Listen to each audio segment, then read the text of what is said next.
Hi, welcome to Wake Up, the Truth About Alexa. I'm Lauren Johnson, founder of Alexa is a Human. On this podcast, you will hear true personal stories from people worldwide, sharing the impact that Alexa as a wake word has had on them. You will hear expert opinions in fields such as technology, education, psychology, and more.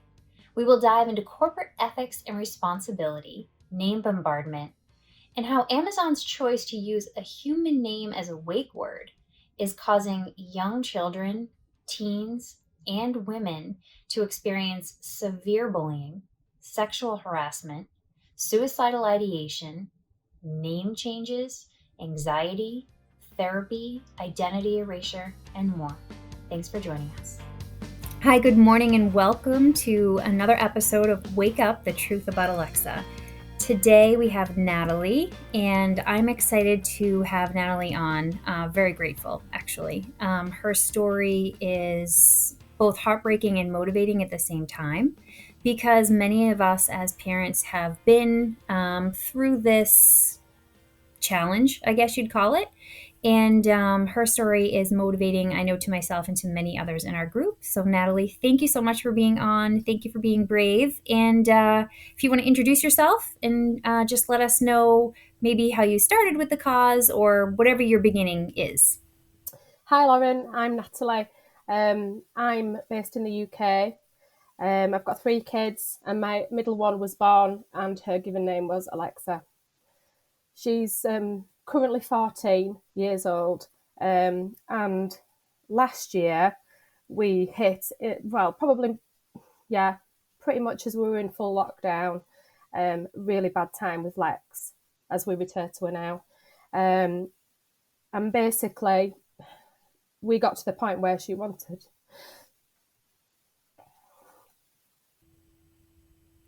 For listeners too, I just want you to know how difficult this is for parents, for the children, and for parents. I shared with other people in this group that it causes not only the children major anxiety, but the parents as well.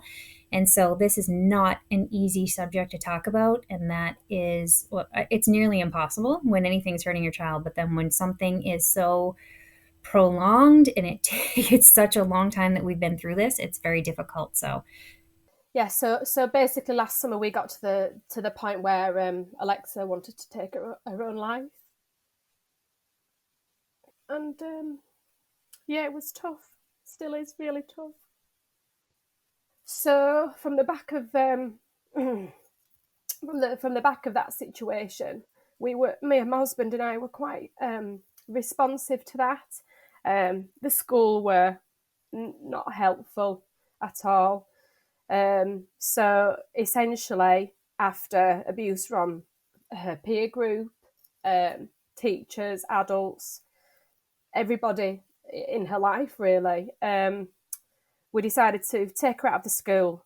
But the biggest decision that we were faced with ultimately, and at her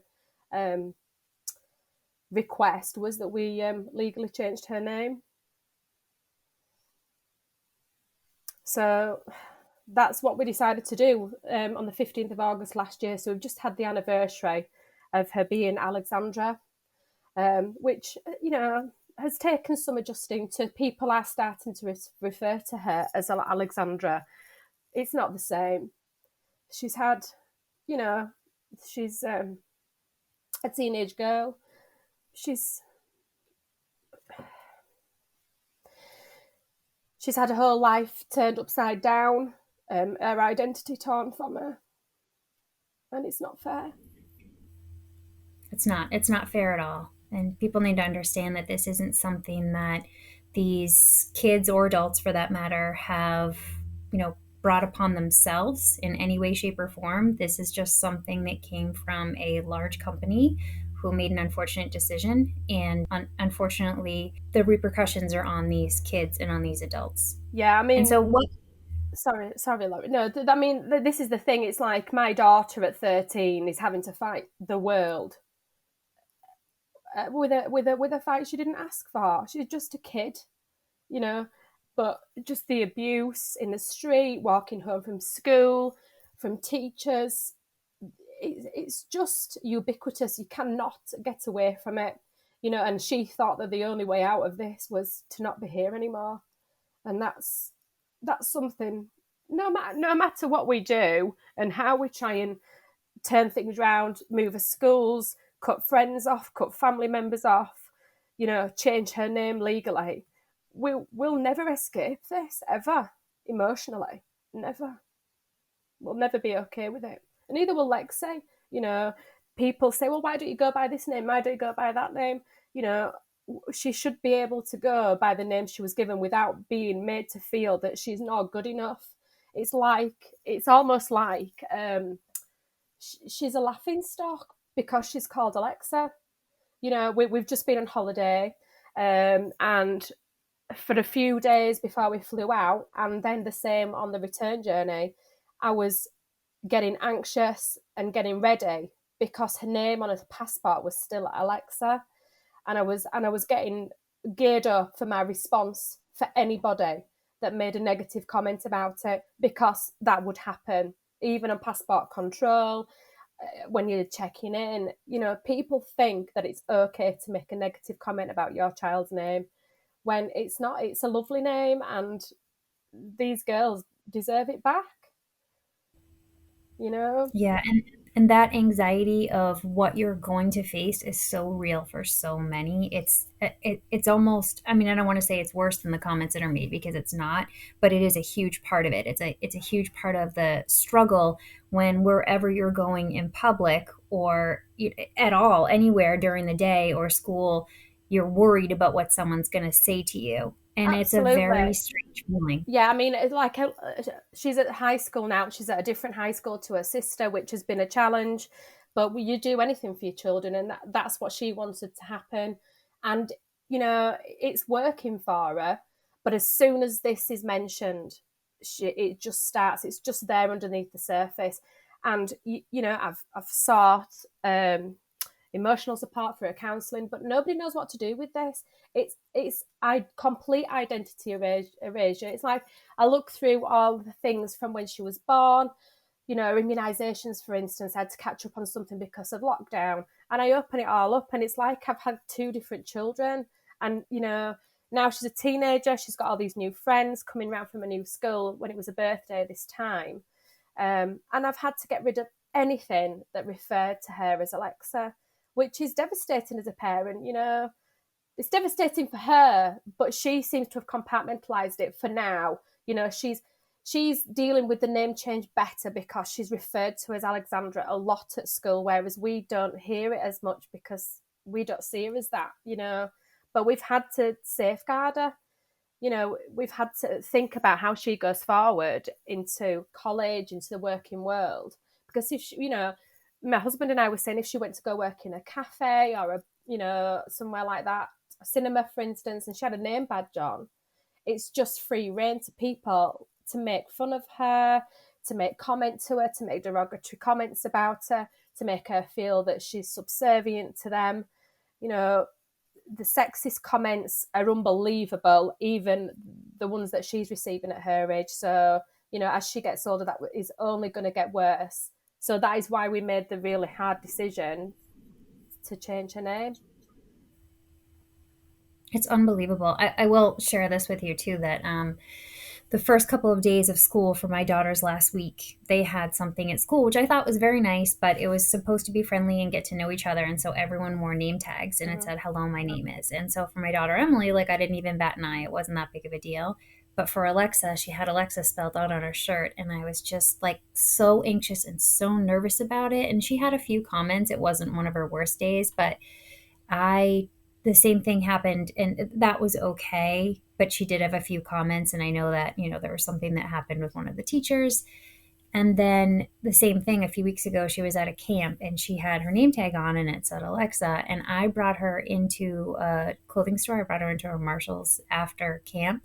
And as we went in, everyone just stared down at her name tag. And it wasn't because she was wearing a name tag, it's because it said Alexa. And they're looking in there, like taking a minute to like actually look at her name. Like, what, like, is that a joke? Is she trying to be funny? And then they sort of look away and realize, wait, no, that's her name. But people, it's pretty unbelievable. I mean, Yeah, so I understand that feeling of walking around with that name or introducing yourself as that name, and it's just I can't explain the feeling. I can't Mm. explain it to people, I but know. it's very strange. Yeah, my daughter got to the point where she just wouldn't introduce herself. She just would not introduce herself at all, and I, it's unbelievable actually that they've taken a human name and they've basically pulled these women back centuries, back to being not equal to the rest of society, and that's how it makes her feel. She had an episode over the summer with some boys, completely unprovoked, and they were just shouting across her, Alexa, what's the weather? Alexa, do this. Alexa, do that. And she was just, because she was with her new friend, she didn't want to make a massive deal of it.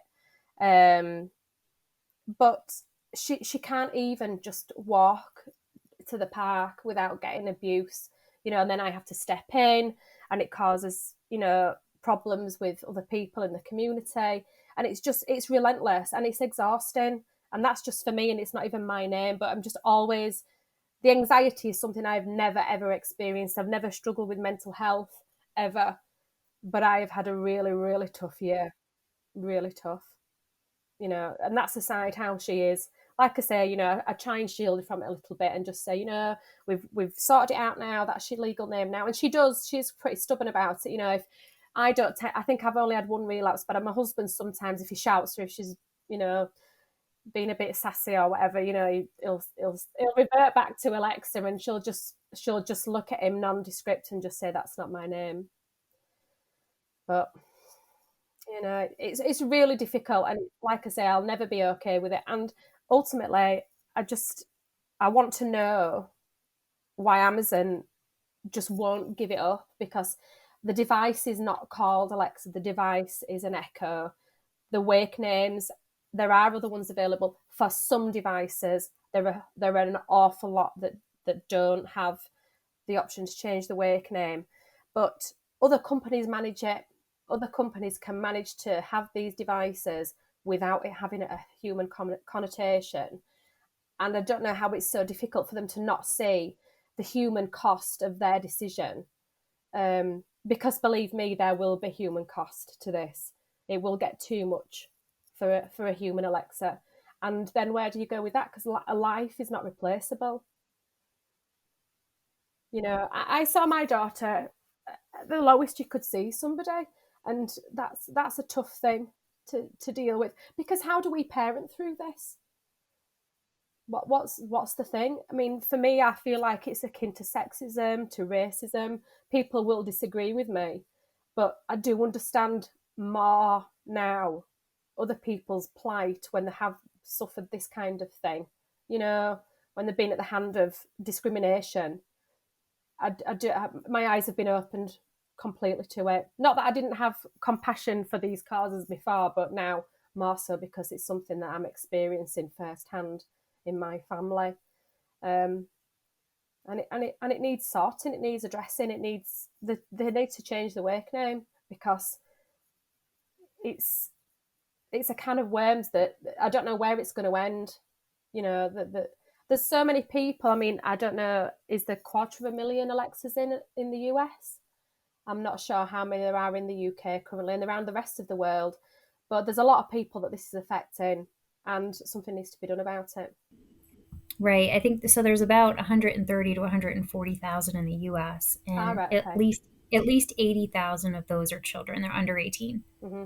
And I think that's, in my opinion, I think that's part of the reason why it hasn't become so apparent to most people, because you have to remember that the voices of these people, the majority are children. They're under 18, and Mm-hmm. it's much more difficult for a child to speak up than it is an adult. And that's my opinion.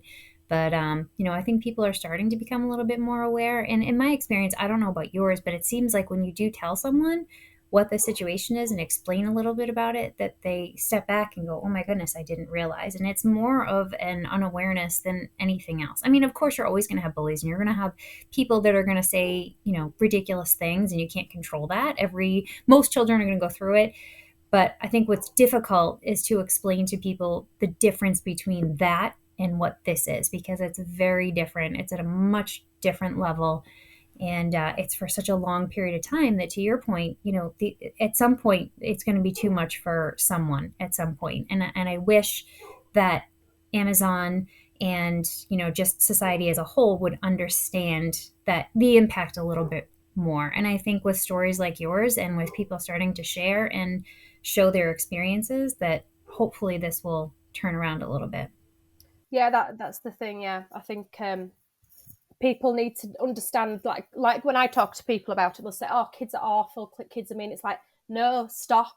It's not kids, because if it was just kids, I could deal with it. But when she's in her English class at school and her teacher is just saying, "Alexa, put the light on," and then you see other comments that people make, and you hear, the stories from other parents and other women called Alexa, and the variations, and it's not just girls. Some boys have suffered because of the likeness of their name. It's not the same as bullying. It's not. It's on another level completely. So what are some of the things that people say to her or to you? What are some things that she's dealt with? Well, I think the thing is, and I think that this is a thing that a lot of people are at the stage with, like you said, a lot of these Alexas are children. We were fine up until she started at high school, and it was literally the floodgates just opened. There was never a comment at all until she left her junior school, which over here is year 6, so she will have been just 11 as she left there and started at high school. So she's 14, so it was 3 years ago now, and I think that's when it was really starting to pick up speed in the UK, because obviously it wasn't launched here until, oh crikey, I don't even know when it was launched here. But it's just started to grow legs in the last 3 to 4 years, I'd say. But as soon as she got to high school, it just started, on top of all the other teenage problems that you get and starting at high school, which you're kind of prepared for in a way. But then it's like fighting everybody that you meet. It's you don't know what some people's reaction's going to be, and you're always ready to argue back with somebody, and it's not a nice feeling to feel that you've got to be always ready with a comeback, ready with a comment, and for a teenager to deal with that as well, especially against her teachers and such, is a difficult thing to face, really. But she got to high school and it just started. Older kids would follow her at home and say things to her in the street, give her commands, some of them not particularly pleasant that I wouldn't like to repeat on this podcast. Yeah, and it was just the comments and comments and comments, and she slowly started just to recoil and retreat and close down, really. And then early last summer, she a comment was made it was actually by someone quite close to her, actually, and that's when she locked herself in a bedroom wardrobe and said she was going to kill herself. And luckily or not, with lockdown, we did have an element of protection in that circumstance. The school weren't really that helpful. So we decided just to take her straight out of the school, and we didn't send her back until we got a place at another school. Unfortunately, it was over the summer break, so obviously there was nobody in admissions, so we struggled to get her moved. I pulled a few strings. I knew a couple of the people at the new school, so I did manage to secure her place, and she went there with her new name, and she seems to be doing okay. But it's not that far away as the school, and there are some kids that have moved to that school from her old school, but she seems to be doing okay at the moment. But every day when she comes home from school, I'm anxious about whether she's had a comment, or whether I'm going to have to send emails, or whether I'm going to have to think about moving her to yet another school. It's always this constant state of anxiety and worry that is really difficult to live with. But every day, if it's a good day, then we just go with it, and we try not to make too much of an issue of it, because for her, she kind of left Alexa back in 2020, and she's trying to move forward. She's not going to be okay with it ever, because that's not who she is, and she does express the desire to go back to being referred to as Alexa. But right now, her legal name has been changed, and that's her choice. I think as well, when I do speak to other parents, as much as it's been tough for her, because obviously she's a teenager and she's had to go through a lot of pain and heartache and get to the point where she didn't want to be alive anymore. She also could be active in that decision to change her name. It was something that she didn't want to do, and we toyed with lots of different versions. But for me, I didn't want to totally erase Alexa from her identity, and that's why we decided to put a few more letters on the end of it. So, and she did get referred to as Lexi a lot, but we used to call her Lexa, which is still okay at home, but she just kind of wanted to draw a line straight under it and be referred to as Alexandra or Lexi, which, has been a real adjustment for us. But we're getting there. But it's still, I turn the TV on, I hear a radio advert, I hear my neighbour screaming at her device, and it hurts. It hurts that my daughter's given name has been just dragged through the mud, and it continues to be on a daily basis. It sucks.